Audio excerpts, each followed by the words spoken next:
திருச்செந்தூர் கோயிலிலே வேளாடணும் சண்முகா,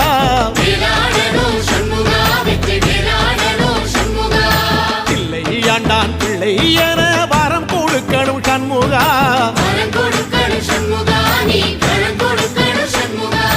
கண்ணுபடும்படி சண்முகா இந்த காலம் முழுவதும் சண்முகா, உன்ன நினைக்கிற சண்முகா நல்ல செல்வம் பொழிக்கணும் சண்முகா, சொன்ன வரங்களை அள்ளி கொடுக்கிற கொடை வள்ளலே சண்முகா, கோடி வணக்கம் சண்முகா, பல கோடி வணக்கம் சண்முகா.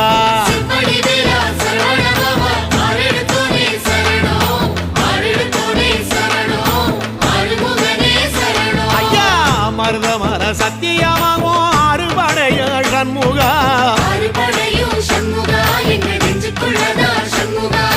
தங்கரதா ஏறி வந்து நீ எட்டி பாறையா சண்முகா.